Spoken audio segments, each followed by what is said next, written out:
Hello everyone, welcome to Easy Prep. Dear BEU second semester engineering students, आप सभी के BEU second semester के examination चल रहे हैं और आपके इस सेमेस्टर में एक बहुत ही इंपॉर्टेंट सब्जेक्ट है दैट इज कम्युनिकेशन स्किल्स। अगर हम इस सब्जेक्ट की बात करें तो इस सब्जेक्ट में बहुत सारे टोटल 6 आपको मॉड्यूल्स देखने को मिलते हैं। तो आज के इस सेशन में आप सभी के लिए एक बहुत इंपॉर्टेंट सेशन रहने वाला है। ये हम लोग डिस्कस करेंगे फर्स्ट 3 मॉड्यूल्स जो इस सब्जेक्ट के, उसमें कौन कौन से एरियाज है जिनको आपको अच्छे से देख कर जाना है, उनसे किस टाइप के क्वेश्चंस आपको देखने को मिल सकते हैं, ऑब्जेक्टिव सब्जेक्टिव, और आपको किस तरीके से अपनी प्रिपरेशन रखनी चाहिए। तो ये सब चीजें डिस्कस करेंगे आज के सेशन में। स्वागत है सभी का आपके अपने favourite online learning portal easy prep पर। चलिए बिना किसी वेस्टेज ऑफ टाइम के शुरुआत करते हैं। Will discuss about first module इस कम्युनिकेटिव इंग्लिश के मॉड्यूल नंबर 1 की बात कर रहा हूं मैं। तो अगर मैं बात करूं मॉड्यूल नंबर फर्स्ट की, तो ये फर्स्ट मॉड्यूल जो है ना, ये ग्रामेटिकल एरिया से या फिर आप वोकैब पोर्शन से कह सकते हैं, वो भरा हुआ है। तो यहाँ पर वोकैब के बहुत सारे पोर्शन है, वोकैबलरी के बहुत सारे पोर्शन है। अब ये पोर्शन जो है ना, वोकैबलरी पोर्शन, यहां से आपको देखने को मिलेंगे काफी सारे एमसीक्यू क्वेश्चंस। ठीक है, सब्जेक्टिव हालांकि इक्का दुक्का क्वेश्चन बने हैं प्रीवियसली, लेकिन कौन कौन से एरिया से बने वो भी मैं आपको थोड़ा सा बता दूंगा। तो इस एरिया में से सबसे पहली बात, आपके पास वर्ड फॉर्मेशन जो है ये इंपॉर्टेंट रहेगा। नेचर क्या रहता है वर्ड फॉर्मेशन का, अलग अलग टाइप्स जो है उनके बारे में आपको पता रखना है। इस पे सब्जेक्टिव क्वेश्चंस भी आप लोग एक्सपेक्ट कर सकते हैं। ठीक है, जहां पे मैं एस लिख रहा हूँ that stands for subjective. Generally vocab portion के अंदर अगर हम बात करें तो ये वर्ड फॉर्मेशन, अलग अलग टाइप की जो वर्ड्स है, ये वो एरिया है जहां से आपको सब्जेक्टिव क्वेश्चन पूछा जा सकता है। हालांकि प्रीवियस ईयर पेपर को देखो तो बहुत ज्यादा बार यहाँ से क्वेश्चन आए है नहीं। उसके अलावा ऑब्जेक्टिव्स के रिगार्डिंग अगर मैं एमसीक्यूज के रिगार्डिंग बात करूं तो यहाँ पर मल्टीपल एरियाज जहां से एमसीक्यूज पूछ सकते हैं। सबसे पहला मॉर्फीम्स, सबसे पहला मॉर्फीम्स। ठीक है, next homophones, homographs and homonyms and homonyms. ठीक है, उसके अलावा आपके एक्रोनिम्स जो है यहां से आपको क्वेश्चन देखने को मिल सकते हैं। ठीक है, और एब्रीविएशंस जो है यहां से भी एमसीक्यू क्वेश्चंस आपको देखने को मिल सकते हैं। ठीक है, और एक एरिया जहां से क्वेश्चन आपको एमसीक्यू क्वेश्चंस में मिलते हैं that is foreign expressions. Limited foreign expression है, आपको अच्छे से देखने, कम से कम आप सभी ने वो एक्सप्रेशंस देख लेने जो हमने क्लासेस में किए, क्योंकि उससे बाहर आने के चांसेस कंपैरेटिवली ना के बराबर रहेंगे। हमने लैटिन भाषा के बहुत सारे जो फॉरेन एक्सप्रेशंस है वो डिस्कस कर लिए। आप लोग गूगल भी कर सकते हैं, प्रीवियस ईयर पेपर से अगर आप लोग इजी प्रेप के मेंबर नहीं रहे हैं तो आप लोग गूगल कर सकते हैं, आप लोग को बहुत सारे फॉरेन एक्सप्रेशंस मिल जाएंगे। अब उनको एक दो बार रीड लगा लीजिए। 100% यहाँ से एक क्वेश्चन आपको देखने को मिल जाएगा एमसीक्यूज के अंदर, कोई ना कोई मान लीजिए फॉरेन एक्सप्रेशन आपको दे दिया जाएगा, उसका अर्थ आपसे पूछ लिया जाएगा। राइट, तो ये सब कुछ एमसीक्यू एरियाज आ सकते हैं आपके पास मॉड्यूल नंबर 1 से, जो कि आप लोगों के लिए इंपॉर्टेंट रहने वाले हैं।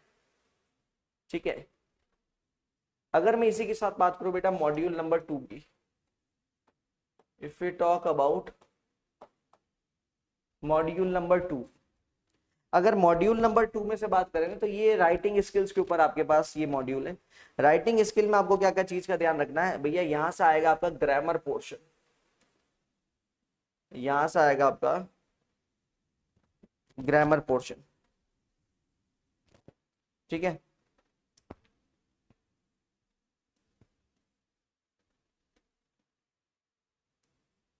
अब ग्रामर पोर्शन में काफी सारे एरियाज जहां से क्वेश्चन बन सकते हैं आपके पास। सबसे पहला तो टेंस खुद हो गया। ठीक है, दूसरा वॉइस। ठीक है, तीसरा आपके पास बेसिकली अगर अपन बात करें मॉडल्स,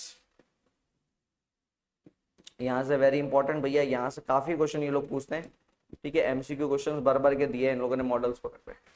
ठीक है, इसके अलावा अगर आप बात करते हो जो आपके आर्टिकल्स वगैरह है, आर्टिकल्स थर्ड मॉड्यूल में ना, सेकंड के अंदर आपके पास phrase and clause, punctuation, punctuation, phrase and clause,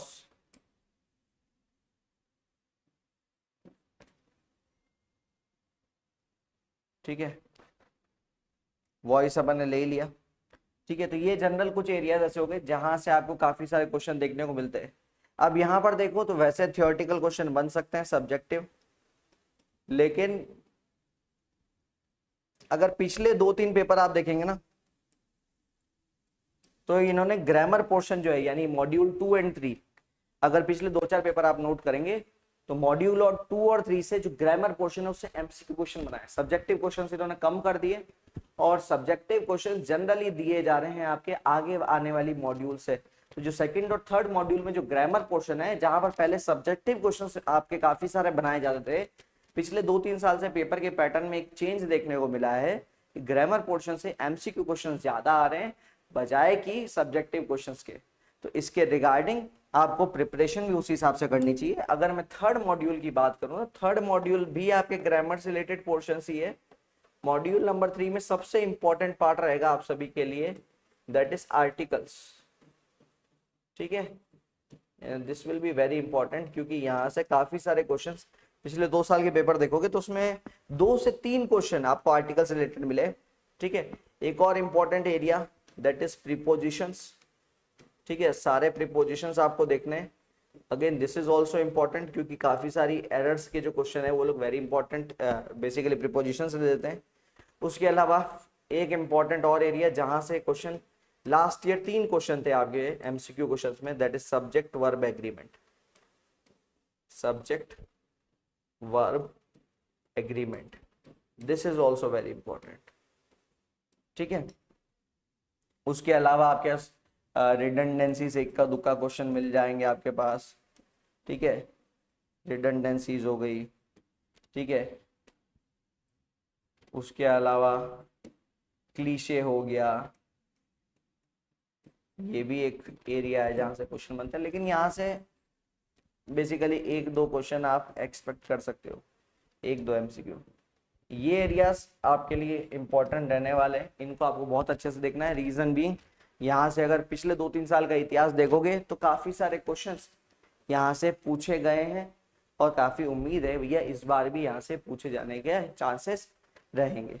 तो मैं आप सभी के साथ एक इंपॉर्टेंट इन्फॉर्मेशन शेयर करना चाहूंगा दोस्तों। आप सभी की जो सेकंड सेमेस्टर के हैं उनके एग्जाम्स के खत्म होने के बाद ही आपके थर्ड सेमेस्टर की तैयारी आप लोग चालू कर सकते हैं इजी प्रेप के साथ। यस डियर फ्रेंड्स, आप सभी के लिए इजी प्रेप लेकर आया है अपने थर्ड सेमेस्टर के लिए फ्रेश उम्मीद बैचेस, जहां पर आपको थर्ड सेमेस्टर के अपने डेडिकेटेड फ्रेश सिलेबस के साथ आपके सभी सब्जेक्ट्स की लाइव प्लस रिकॉर्डेड फॉर्मेट में आपको क्लासेस मिलने वाली है, यानी लाइव लेक्चर्स, और लाइव लेक्चर के कंप्लीट होने के बाद उनकी रिकॉर्डिंग्स भी यहाँ पर अवेलेबल रहने वाली है। आपकी नोट मेकिंग की समस्या भी हमने सॉल्व कर दी है, आपके नोट्स आपको पीडीएफ फॉर्मेट में आपको लेक्चर नोट्स मिलने वाले हैं। इसी के साथ साथ आपके previous year questions, most expected questions, इन सब की प्रैक्टिस भी आप सभी को लाइव कराई जाएगी। अभी इन बैचेस पर अगर मैं फ्रेश बैचेस की बात करूं तो 16 जुलाई से ये फ्रेश बैचेस शुरुआत हो जाएंगे और 15 जुलाई तक इनके ऊपर डिस्काउंटेड रेट्स भी चल रही है। तो डियर आप सब यहाँ पर सामने रेट्स देख सकते हैं। थर्ड सेमेस्टर का बैच जो 2999 का, that is just available for 1999। Third plus fourth का जो कॉम्बो है जिसका प्राइस 4999 है वो केवल 3499 में उपलब्ध है। और थर्ड टू सिक्स सेमेस्टर का जो कॉम्बो है जैसे जिसका प्राइस 9999 है वो केवल 5999 रुपए में उपलब्ध है।